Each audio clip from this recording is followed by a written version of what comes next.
Hey, my brothers and sisters in Christ, it is Sharon, and I'm back with you on how I study and understand my Bible. Yes, you know I'm alone in my room. I am empty, prayed up, ready to receive what the Lord has in store for me. Now, you know me and my routine. Everything and everyone is outside the door. They don't get to come in here. It's just God, myself, my Bible, and my notes. Well, let's go ahead and be about God's business here. And I'm coming to you out of Genesis chapter 10, verses 1 through 32. And now this is Noah's family, or the generations of Noah. And as always, I start with my observations, and I see, Noah's three sons, Nimrod, mighty hunter, Babel, however you want to call it. I see Peleg, earth divided, and nations is divided. And so that's just a few of the observations that I've made. But go ahead and get started in verse 1 here. It says, now this is the genealogy of the sons of Noah, Shem, Ham, and Japheth. And the sons were born to them, and the sons that was born to them after the flood. So, these were, I'm assuming the way it is said in the context, that these sons that are listed was born after the flood.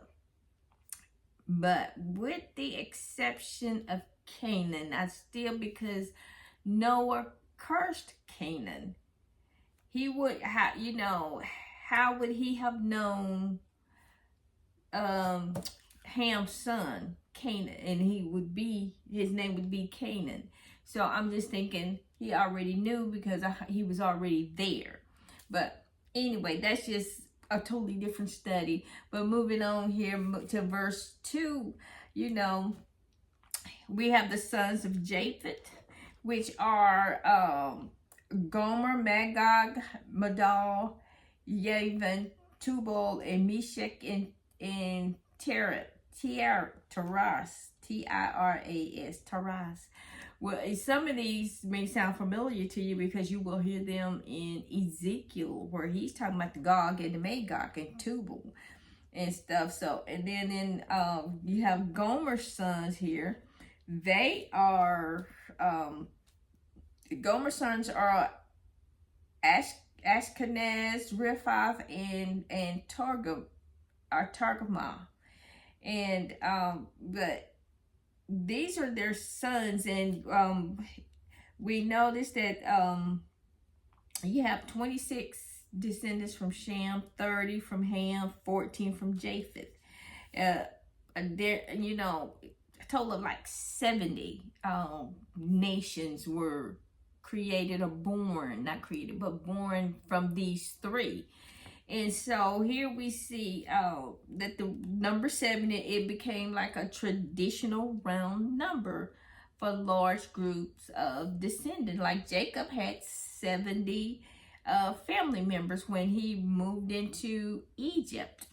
But and then verses 2 through 5 here, it's talk about, where they settle and stuff, and then according to everyone according to his language, which kind of throwing me a little bit because everyone had the same language until the Tower of Babel. But then again, it just might have been everybody separated, and the languages kind of developed to their own little accents, just like we all speak English here in the United States, but then you have the Cajun version of English, you have the Southern version of English, and the Northern version. So it's all English, it's the same language, you just have different dialects on it. And that could be what that is. But anyway, it was just saying that Japheth's descendants, they settled northeast and west of Ararat, and towards the inland of the northern Mediterranean coast, which is the present European shore, and from Turkey on to Spain there. verses 6 through 19, you have the descendants of Ham. And here you're going to have a little bit of a discrepancy, and it's not a discrepancy, but the translation issues here. In verse 5, it says, from these, the coastland people of the Gentiles were separated from their land, everyone according to his language, according to their families, and into their nations. And again, these languages is, I would think they are dialects. And verse 6 says, and the sons of Ham were Cush, Mizraim, Put, and Canaan. And I think Canaan here, like I said, he's probably the oldest of the sons, because that's the one that Noah cursed. And so, don't know why he chose Canaan. It could have been he saw a lot of Ham in Canaan, you know, as far as mannerisms and personality types. And anyway, it was saying Cush, you know, the sons of Cush. Now they're naming the sons of Cush here, and that is Sheba, Havilah, Sabath, Rama, and Sabaka. And the sons of Rama were Sheba and Dedan. So these are two of Noah's grandsons.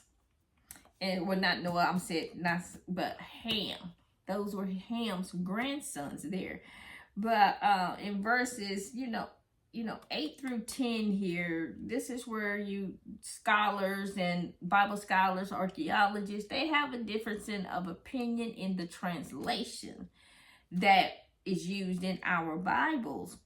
And we see the word begat is yalad in Hebrew, and that means to bring forth, to bear young, or to bring forth. And so they are saying in verse 8 where it says Cush begat Nimrod. He began to be a mighty one of the earth. So he begat Nimrod. So this is kind of not going with the flow of how the Bible is, because Cush is not named in verse 7 as not Cush, I'm sorry. Nimrod is not named in verse 7 7 up here with Cush's sons. This is kind of like a one-off, and some say, well, oh, he was born after all of this. Could be, but it's just not fitting quite right in this piece of puzzle here.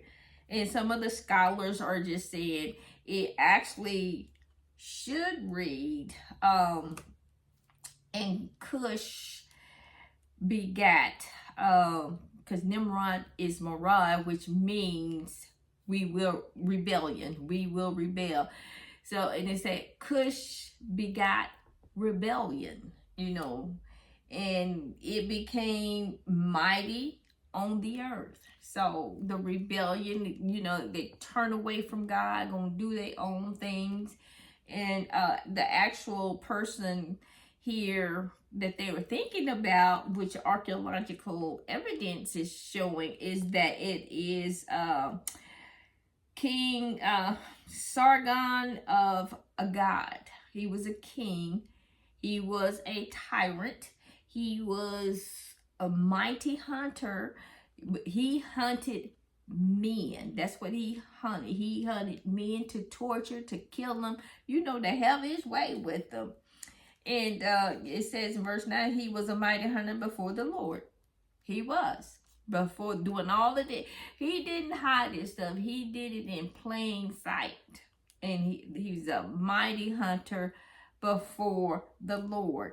And one thing with the name Nimrod here, now I just went back through and was looking at all the names. He, Noah begot this, and Shem begot that, and Adam begot, and Methuselah begot, Enoch begot. But what I'm noticing is that with Nimrod has a prefix on it, which might make it a verb, and to say that that verb is that noon verb with the, what you call it, heric on it. But anyway, it would just say, and we shall rebel. So that prefix on the name Nimrod, Marad, which says, and we shall rebel. And whereas to all the other names, Noah is bring comfort, they don't have I don't know, they're not verbs. Names are not verbs. And that's what they saying this is. But I'm moving right on along here. They were saying that Sargon, archaeologists are saying Sargon of Akkad, they believe he's King Nimrod. He's the one that was going to build that mighty Tower of Babel. And this was one of his locations that he spread out to.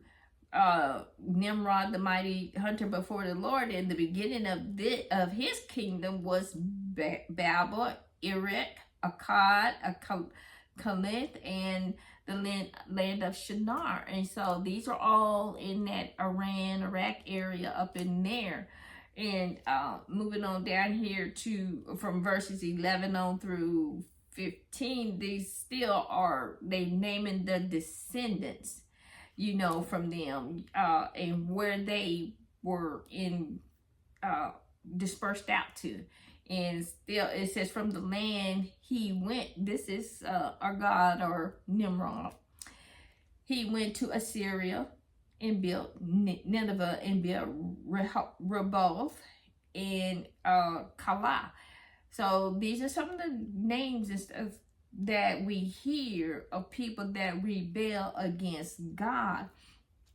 And then you see verse 15, it says Canaan, the one that was cursed, he begot Sidon, and his firstborn was Heth. And again,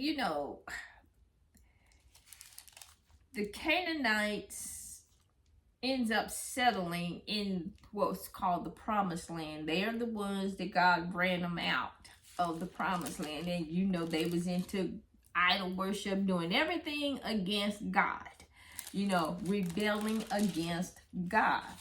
But anyway, that's going to be a whole nother study for that.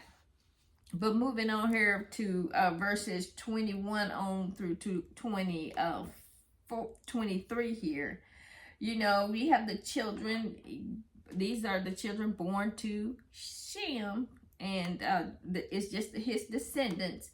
And he's the father of the children of Eber, and he's the brother of Japheth, the elder. So this it tells you that Japheth is the firstborn. He was the first of the sons born of Noah. I believe it's Japheth, Ham, and Shem. But the older shall serve the younger. But anyway, moving on to verses 22 on to 23, this is more of the offspring of Shem. And no one of any really, I guess, great prominence, but Shem's lineage is where Jesus Christ comes through. He is from the lineage of Shem. And so then we have verses 24 on through 32, and where is Shem's prosperity, where they settled. They was in the northeast and the southeast of the Canaanites. So they were away from the Canaanites. They went into their own land, countries and stuff. And Genesis is like the history, the foundation of Israel, the foundation of mankind, from Adam all the way up to present day. And that's what the beginning, Genesis, is. It is giving the history, giving the ancestry, ancestry that pertains to your salvation, my salvation. So that is what it is doing here. And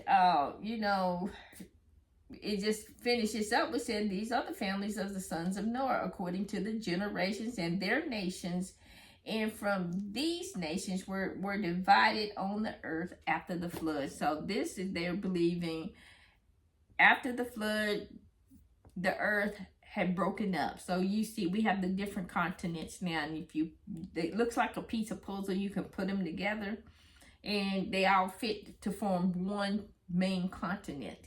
And it said with the birth of Peleg, the son of Eber, who is a son of Shem, you know, that it was when he was born is when I guess they noticed that the earth had separated. You know, you had these vast bodies of water in between that. Now, I don't know how they would know that because, you know, I don't think ships had been developed. I know they had boats, but not ships to cruise over that type of body of water, that large of a body of water, as we would call oceans and seas.